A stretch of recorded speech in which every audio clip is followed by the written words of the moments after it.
نبی پر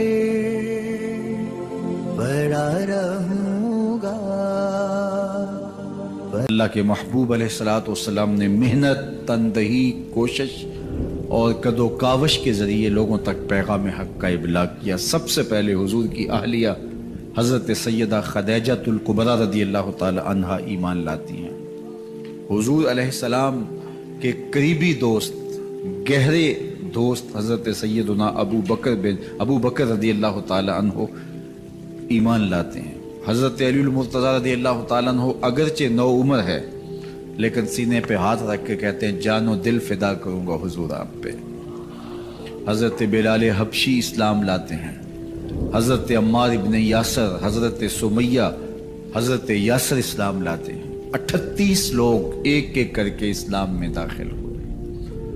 کفار تو چاہتے تھے کوئی دوسرا شخص ان کے ساتھ کھڑا نہ ہو، تو جب 38 لوگ حضور کے ساتھ کھڑے ہو گئے تو ان کے لیے بڑا اذیت ناک لمحہ تھا کہ یہ تحریک جس کو ہم روکنا چاہتے ہیں یہ پھیلتی چلی جا رہی ہے، لوگ اس کے ساتھ شامل ہوتے چلے جا رہے ہیں اور لوگ ان کے لیے محبتیں اور ان کے لیے پیار پیش کرتے چلے جا رہے ہیں۔ عبداللہ ابن جدعان کے گھر کے قریب سے میرے حضور گزر رہے تھے کہ ابو جہل نے دیکھ لیا اور ہاتھ میں نوکیلا پتھر پکڑا اور حضور پہ حملہ آور ہو گیا۔ آقا کریم علیہ السلام نے کوشش کی کہ الجھاؤ پیدا نہ ہو، لیکن یہ اس بات پہ تلا ہوا تھا کہ حضور کو اذیت دے۔ اس نوکیلے پتھر سے حملہ آور ہو کے حضور کو گہرے زخم دیتا ہے، حتیٰ کہ حضور کے مبارک بدن سے خون بہنے لگ جاتا ہے۔ وہاں سے حضور سین حرم میں پہنچتے ہیں اور اللہ کے حضور سر بسجود ہو جاتے ہیں۔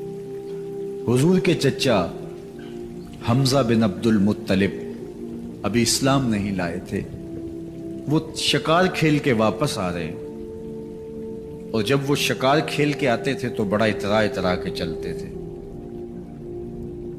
انہوں نے سنا کہ دو لونڈیاں آپس میں بات کر رہی ہیں۔ اس کو پتا ہوتا نا کہ اس کے بھتیجے کے ساتھ کیا سلوک ہوا ہے تو یہ کبھی بھی ایسی چال نہ چلتا، اس کی ٹوری کوئی اور ہوتی۔ تو رک گئے، قدم خود بخود ٹھہر گئے، رک کے پوچھا کیا ماجرا ہوا؟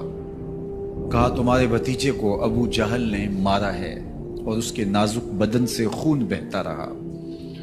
وہ خاموش تھا لیکن اس نے جان بوجھ کے زیادتی کی اس پر، بس غصے میں بپھر گئے۔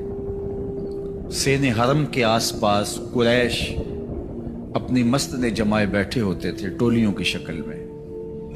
آج امیر حمزہ آئے اور ابو جہل کو تلاش کر کے اپنی کمان کو زور سے اس کے سر پہ مارا اور اس کا سر پھٹ گیا، اور ساتھ بولے تم نے ہمارے بھتیجے کو لاوارث سمجھا ہے؟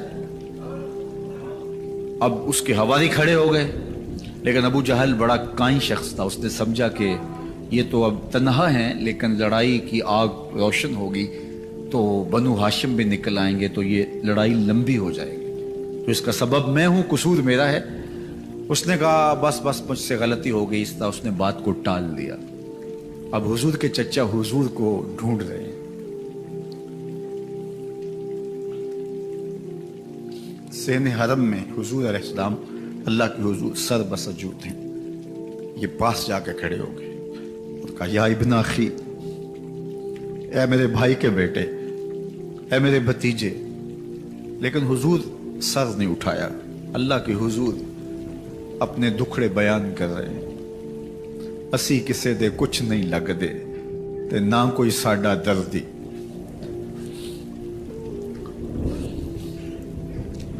اللہ کے محبوب علیہ السلام اللہ کے حضور سر بسجود ہے۔ انہوں نے پھر کہا یا ابن اخی، اے میرے بھائی کے بیٹے، اور انہیں بے چینی ہے کہ بتاؤں کہ حوصلہ رکھو میں تمہارا بدلہ لے لیا، لیکن حضور سر نہیں اٹھا رہے۔ تیسری مرتبہ پھر آواز دی، حضور نے سر اٹھایا، آنکھیں آنسوں سے بھری ہوئی تھی، تو برجستہ کہا بھتیجے میں تمہارا بدلہ لے لیے۔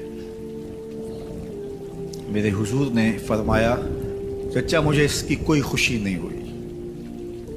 یہ حیرت زدہ ہو گئے کہ اتنا بڑا کام اس وقت مکے کا اتنا بڑا سورما اور میں اس سے ٹکرا کے آیا ہوں اور یہ کہہ رہے ہیں مجھے کوئی خوشی نہیں ہوئی. قسمت اچھی تھی. بولے بھتیجے تم کیسے خوش ہوتے ہو؟ کہا جس رب کو میں مانتا ہوں اس کو تم بھی مان لو. تو امیر حمزہ کی قسمت اچھی تھی تو آگے بڑھے اور اسلام قبول کر لیا. 38 لوگ پہلے مسلمان تھے, یہ 39 میں مسلمان ہو گئے. بس ان کا اسلام لانا مسلمانوں کے لیے تسکین قلب کا ساما ہوا. حضور کی آنکھوں میں امٹتے ہوئے آنسو.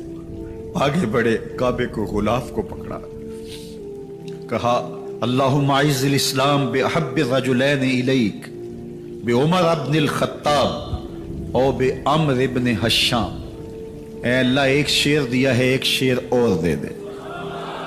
اب تیری مرضی, یا عمر بن خطاب دے دے یا عمر بن حشام دے دے. اگرچہ اس نے میرے اوپر پتھر برسائے ہیں, مجھے زخمی کیا ہے, لیکن اگر دین کی تقویت اس سے ہو سکتی ہے تو مالک مجھے کوئی غصہ نہیں. چاہے عمر بن حشام, یہ ابو جہل کا نام ہے, مجھے چاہے ابو عمر بن حشام دے دے یا عمر بن خطاب دے دے. ایک شیر دے دیا, ایک شیر اور عطا کر دے. حضور کعبہ کے غلاف سے لپٹ کے اللہ کے حضور دعائیں مانگ رہے ہیں. 39 لوگ اسلام لا چکے ہیں, 40ویں کا انتظار ہے. اللہ کے محبوب علیہ السلام کی دعائیں ہیں, حضور کی التجائیں ہیں. ادھر یہ خبر پورے مکے میں پھیل جاتی ہے کہ حمزہ بھی ایمان لے آئے. کفار پر سراسیمگی سی کیفیت پیدا ہو جاتی ہے کہ ہم تو سمجھتے تھے کہ یہ 2-4 لوگ ہیں, 10, 15, 20 لوگ جمع ہو جائیں گے, اور اس طرح کے لوگ بھی اگر ان کے ساتھ شامل ہو گئے تو ان کا راستہ نہیں روکا جا سکے گا. وہ سر جوڑ کے سوچنے لگے, ابو جہل کو کوسنے دینے لگے, اس نے کیوں یہ ظلم کیا کہ اس کا نتیجہ یہ پھر ہمیں بھگتنا پڑ رہا ہے. اس کے لیے کوئی تدبیر کرنی چاہیے, اس کے لیے کوئی حکمت سوچنی چاہیے. 26 سال کا نوجوان ہے, خطاب کا بیٹا ہے, نام عمر ہے. اپنے گھر کے اندر پیچ و تاب کھا رہا ہے کہ اگر یوں ہی اسلام پھیلتا رہا تو ہمارے بتوں کے خلاف اٹھنے والا یہ نظم اتنا پھیل جائے گا کہ روکنا مشکل ہو جائے گا. آباء و اجداد کی کہانیاں ختم ہو جائیں گی. یہ ایک نیا دین ایسے پنپتا رہا تو پھر اس کو روکا نہیں جا سکے گا. کون روکے؟ دل میں خیال آیا اس کا ایک ہی حل ہے کہ بانی اسلام کی زندگی کا چراغ گل کر دیا جائے. لیکن یہ اتنا بڑا کام کون کرے؟ سوچا خود کروں گا. اٹھتی جوانی اور یہ پہلوانی کا زمانہ تھا عمر بن خطاب کا. اعضاء میں توانائی, طبیعت میں جوش, تلوار حمائل کی. دوپہر کے وقت خیال آیا تو کڑکتی دوپہر میں چل پڑے. سنسان گلیاں ہیں, سخت گرمی ہے, لوگ دیواروں سے لگ کے چلتے ہیں اگر کوئی کسی کو کسی مجبوری کے تحت کہیں جانا بھی پڑے. لیکن یہ مست ہاتھی کی طرح اپنے ارادے کو عملی جامہ پہنانے کے لیے گھر سے نکل پڑتے ہیں, اور اس انداز سے تلوار حمائل کیے ہوئے آگے بڑھ رہے ہیں. نعیم بن عبداللہ آگے سے آ رہے تھے, آنکھوں میں اترا ہوا نشہ دیکھا, کہانی سمجھ گئے. یہ بھی مسلمان ہو گئے تھے لیکن ابھی ایمان ظاہر نہیں کیا. کہا عمر کدھر کے ارادے ہیں؟ کہا بانی اسلام کا چراغ بجھانے جا رہا ہوں.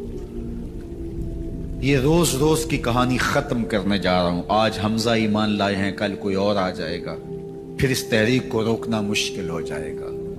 نعیم بن عبداللہ مسکرا کے بولے گھر کی خبر لی ہے؟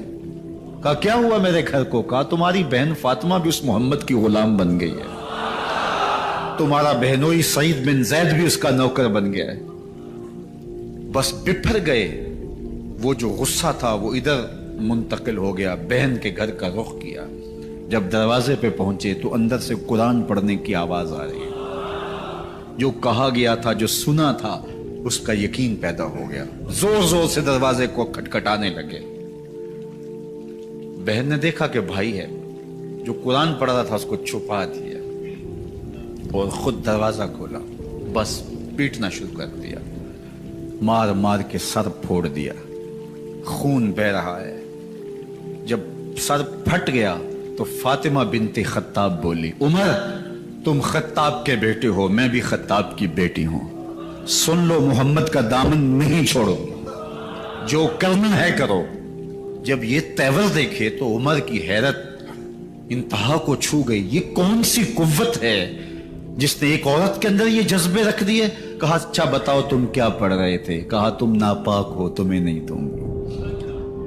کہا کیسے دو گی؟ کہا پہلے غسل کرو۔ عمر غسل کر رہا ہے، سودا لینے کے لیے بازار گئے، ہاتھ اس کے بکے جس کے خریدار گئے۔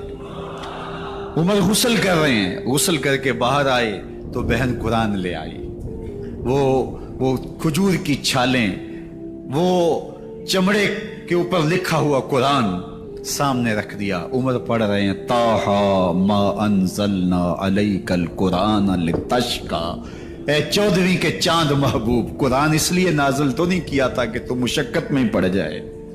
محبوب رحمت کے دروازے کھل رہے ہیں، کرم نوازیاں ہونے والی ہیں۔ عمر پڑھتے گئے، آنکھوں کے بندن ٹوٹ گئے، آنسو آنے لگے، ٹپ ٹپ آنسو گرنے لگے۔ عمر رو رہے ہیں، بدن کانپ رہا ہے۔ آئے کس ارادے سے تھے، اب حالت کیا ہوئی جا رہی ہے۔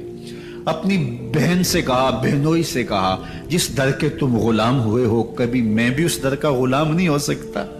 عمر کی کہیں عمر نہ برباد ہو جائے، مجھے اس چوکھٹ پہ لے چلو۔ کہا چلو ہم اس دہلیز پہ لے چلتے ہیں۔ تلوار اسی طرح حمائل کی ہوئی ہے، حضور دار ارقم میں ہے۔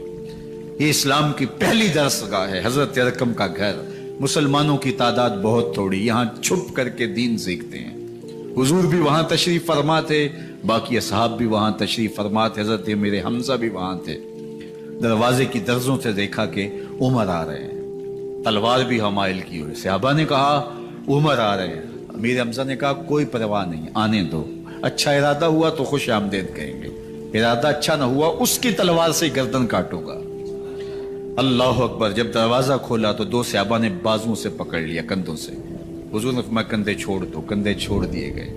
آقا کریم علیہ الصلوۃ والسلام نے ان کے گلے کے اندر جو کپڑا تھا اس کو پکڑ کے جھٹکا دیا، اسلم عمر، عمر اسلام لاؤ۔ اللہ اکبر۔ اور ساتھ حضور نے حضرت عمر کے دل پہ ہاتھ رکھے، اللہم اہد قلبہ، اللہ عمر کے دل میں ہدایت ڈال دے۔ بس یہ جملہ کہنے کی دیر تھی اور حضور کا ہاتھ پھرنے کی دیر تھی، اندر سے کفر دھلتا چلا گیا۔ اور عمر نے کہا اشہد اللہ الہ الا اللہ واشہد انک رسول اللہ۔ جب یہ پڑھا کلمہ تو حضور کی زبان سے بے ساختہ نکلا اللہ اکبر، اور صحابہ نے بھی اللہ اکبر کہا، اور اس زور سے کہا کہ مکے کی گلیاں گونجنے لگی۔ اب عمر ایمان لانے کے بعد حضور کی خدمت میں حاضر ہو کے عرض کرتے ہیں حضور کیا ہم حق پہ نہیں ہیں؟ فرمایا ہم حق پہ ہیں۔ اللہ کا دین سچا نہیں ہے؟ فرمایا اللہ کا دین سچا ہے۔ کہا کہ آپ اللہ کے سچے نبی نہیں ہیں؟ فرمایا میں اللہ کا سچا نبی ہوں۔ تو فرمایا پھر ہم چھپ کے نماز کیوں پڑھیں؟ کہا کہ عمر تم جانتے ہو حکمت ہے، اتنے جو ہے وہ ہماری تعداد نہیں، اور کفار کا جور و ظلم و ستم۔ عرض کی حضور ہم کعبۃ اللہ میں جا کے نماز پڑھیں گے۔ مسلمانوں کی دو صفیں بن گئی، ایک صف کی قیادت امیر حمزہ کر رہے ہیں، ایک صف کی قیادت حضرت فاروق اعظم کر رہے ہیں، درمیان میں حضور چل رہے ہیں، اور روایات میں آتا ہے حضرت عمر چلتے جاتے ہیں اور ساتھ لا الہ الا اللہ پڑھتے چلے جا رہے ہیں۔ اور پھر جا کے وہاں پہنچے تو وہاں جو صنادید قریش تھے ان پر سختہ طاری ہو گیا۔ حضرت عمر رضی اللہ تعالیٰ عنہ جب ایمان لائے تو آپ نے ایک ایک کافر کے گھر کے دروازے پہ کھڑے ہو کے کہا، جب کوئی بھی شخص مسلمان ہوتا تو کفار اس کو مارتے، زود و کوب کرتے، ظلم کرتے، ستم کرتے، گھسیٹتے بازاروں میں، لیکن حضرت عمر ایمان لائے تو ایک ایک شخص کے دروازے پر کھڑے ہو کر کے کہا کہ تم کمزوروں کو مارتے تھے، میں تمہیں بتانے آیا ہوں میں محمد عربی کا نوکر بن گیا۔ بلکہ آپ نے اعلان کیا جس نے اپنی بیوی کو، بیوہ اور بچوں کو یتیم کروانا ہو اور اپنے ماں باپ کی کمر کو جھکانا ہو وہ عمر کے مقابلے میں آئے۔ اللہ اکبر۔ زنیرہ نامی ایک خاتون تھی، بہت کمزور، راوی کہتا ہے کہ اس کی ہڈیوں میں گودا نہیں تھا، عشق رسول تھا، اور اس کا ظالم آقا اس کو مارتا ہے، اور جب مار مار کے تھک جاتا ہے، ادھر سے عمر آ رہے ہیں، یہ اسلام لانے کے پہلے کی کہانی ہے، ادھر سے عمر آ رہے ہیں، تو اس نے کہا عمر تم جوان آدمی ہو تو یہ چھوڑتی نہیں ہے اپنے نبی کا نام، ذرا تم آؤ۔ تو عمر کوڑا پکڑ لیتے اسے مارتے ہیں، مارتے مارتے تھک جاتے ہیں تو پانی پینے لگتے ہیں، تو کہتے ہیں مجھے تیرے پہ ترس نہیں آیا لیکن میں ذرا پانی پینے لگا ہوں، اور پھر گلے کے اندر کپ ڈال کر کے کوڑا اس کی رسی کو بل دیتے ہیں اور اس کی آنکھیں باہر نکل آتی ہیں اور کہتے ہیں بلا اپنے نبی کو جو تیری آنکھوں کی بینائی واپس کرے۔ اللہ اکبر۔ تو اس نے آسمان کی طرف منہ کر کے کہا مالک میں کبھی بھی آنکھوں کی بینائی نہ مانگتی، لیکن اب تیرے نبی کی عزت کا سوال ہے۔ آنکھوں کی بینائی واپس ہو جاتی ہے۔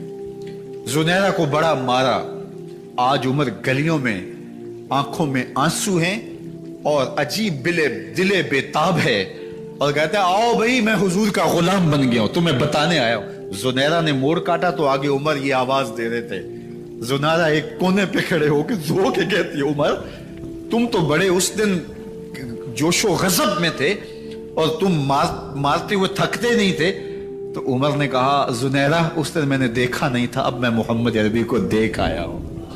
جنہ ویکھیا نہیں ہو کرن گلاں، جنہ ویکھیا نہیں ہو کرن گلاں، جنہ ویکھیا ہو تے بول دے نہیں، جڑے محرم راز حقیقت دے اور راز حقیقت کھول دے نہیں۔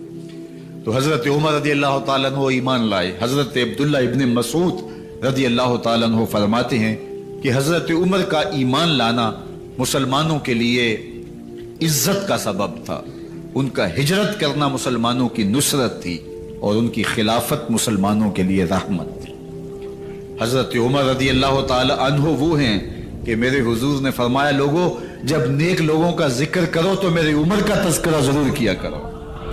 میرا عمر وہ ہے کہ جب وہ ایک جگہ ایک سمت سے آ رہا ہو، ایک گلی اور بازار سے آ رہا ہو تو شیطان بھی آ رہا ہو، عمر کو دیکھ کے راستہ تبدیل کر لیتا ہے۔ حضرت عمر رضی اللہ تعالی عنہ کی طبیعت کے اندر جو جاہ و جلال تھا، طبیعت کے اندر جو سختی تھی، وہ اسلام کے اندر آ کر بھی قائم رہی، اور آپ نے وہی سختی، وہی جاہ و جلال جو پہلے مسلمانوں کے خلاف تھا، اب کفار کے خلاف، منافقین کے خلاف حضرت عمر کی طبیعت کے اندر وہ جوش و خروش بدستور موجود رہا۔